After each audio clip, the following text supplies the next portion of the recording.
சென்னையிலிருந்து கோழிக்கோடு விமான நிலையம் தரையிறங்கிய நாம் அங்கிருந்து கொடினி சென்றடைந்தோம்.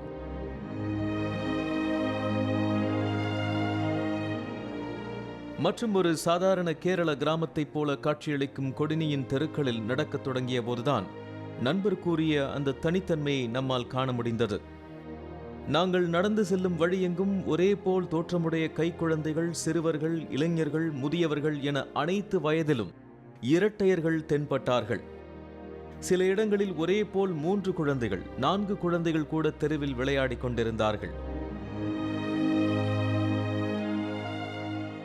கொடினி கிராமத்தில் சுமார் 500க்கும் மேற்பட்ட இரட்டையர்கள் வாழ்ந்து வருகிறார்கள் என்பதும் இந்த சிறப்புக்காக கொடினி கிராமத்தின் பெயர் கின்னஸில் இடம்பெற்றிருக்கிறது. உலக அளவில் பிறக்கும் 1000 குழந்தைகளில் 8 ஜோடி மட்டுமே இரட்டையர்கள். இந்தியாவில் இரட்டை குழந்தைகளின் சதவிகிதம் இன்னும் குறைவு. 1000 குழந்தைகளுக்கு 4 ஜோடி இரட்டையர்களை பிறக்கிறார்கள். ஆனால் கொடினி கிராமத்தில் 1000 குழந்தைகளுக்கு 65 ஜோடி இரட்டை குழந்தைகள் பிறப்பதாக கூறப்படுகிறது. எதனால் இந்த கிராமத்தில் மட்டும் இத்தனை இரட்டையர்கள்? இதற்கான காரணம் என்ன? மக்கள் என்ன சொல்கிறார்கள்? அறிவியல் என்ன சொல்கிறது? நமக்குள் எழுந்த அடுக்கடுக்கான கேள்விகளுக்கு விடை தேடி கொடினி கிராமவாசிகளை அணுகினோம். தி ட்வின்ஸ் அண்ட் கின்ஸ் அசோசியேஷன் என்கிற உள்ளூர் அமைப்பின் மூலமாக சிலரிடம் பேச வாய்ப்பு கிடைத்தது.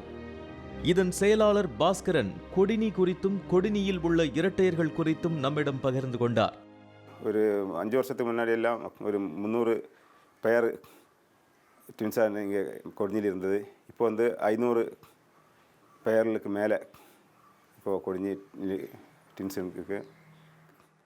பல ஊர்களில் இருந்தும் பல வெளிநாடுகளில் இருந்தும் இந்த இரட்டையர்களை தேடி வர்றாங்க. இந்த ஊரில் மட்டும் எப்படி இவ்வளவு இரட்டையர்கள் அப்படிங்கிற கேள்வியை அவங்க முன்வைக்கிறாங்க. கொடினியில் இத்தனை கூடுதல் இரட்டைகள். பாஸ்கரனிடம் பேசிய போது அவர் குறிப்பிட்ட ஒரு விஷயம் சற்று வினோதமாகப்பட்டது. கொடினியில் இருக்கும் இரட்டையர்களின் அதிகபட்ச வயது 75 என்றாலும் இரட்டையர்களில் பெரும்பாலானோர் 25 வயதுக்குட்பட்டவர்கள் என்பதுதான் அது.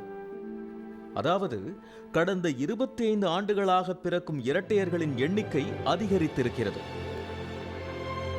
கடந்த 2008ஆம் ஆண்டு 220 ஜோடியாக இருந்த இரட்டையர்கள் தற்போது 500ஐ தாண்டி இருக்கிறார்கள். நாம் இரட்டையர்கள் வரலாற்றை திரும்பி பார்த்தோமே ஆனால் ஒரு குறிப்பிட்ட காலகட்டத்தில் ஒரு குறிப்பிட்ட இடத்தில் திடீரென இரட்டையர்கள் அதிகரிப்பது புதிய விஷயம் அல்ல. அமெரிக்காவில் 1980 முதல் 2003ஆம் ஆண்டு வரை திடீரென இரட்டையர்கள் அதிகரித்தார்கள். கிட்டத்தட்ட 65% இரட்டையர்கள் இந்த 23 ஆண்டுகளில் அதிகரித்திருக்கிறார்கள். ஆனால் அமெரிக்காவை கொடினியோடு ஒப்பிட முடியாது. அமெரிக்காவில் நிகழ்ந்த இந்த இரட்டை பிரசவங்கள் பெரும்பாலும் செயற்கை முறையில் கருத்தரிக்கப்பட்டவை என்பதும் கொடினியில் அதுபோன்ற செயற்கை முறைகளால் அல்லாமல் இயற்கையாகவே இரட்டையர்கள் அதிகரித்திருப்பதும் ஆராய்ச்சியாளர்களை கொடினி நோக்கி வரச் செய்திருக்கிறது. கொச்சின் யூனிவர்சிட்டியும் ஜெர்மன் கொச்சி யூனிவர்சிட்டியில இருந்தும் ஜெர்மன் யூனிவர்சிட்டியில இருந்தும் ப்ரொஃபஸர்ஸ் இது பற்றின ஆராய்ச்சியை நிறைய பண்ணிட்டு இருக்காங்க. நடந்துകൊണ്ടിരിക്കുകയാണ്. அவர் பிளட் சாம்பிள், அப்புறம் பிளட் சாம்பிள் எடுக்கிறது, எச்சில் சாம்பிள் எடுக்கிறது, தண்ணீர், காற்று, மண், இது எல்லாத்தையும் ஆராய்ச்சிக்காக எடுத்துகிட்டு போயிருக்காங்க. ஜப்பான் யூனிவர்சிட்டியிலேருந்து வந்தாங்க. அவங்க மனதளவில் இந்த இரட்டையர்களோடு எப்படி இருக்காங்க அப்படின்னு டெஸ்ட் பண்ணிட்டு போயிருக்காங்க. இரட்டைகள் மொத்தம் ஒரே மாதிரி தான் அவர் இது மென்டலி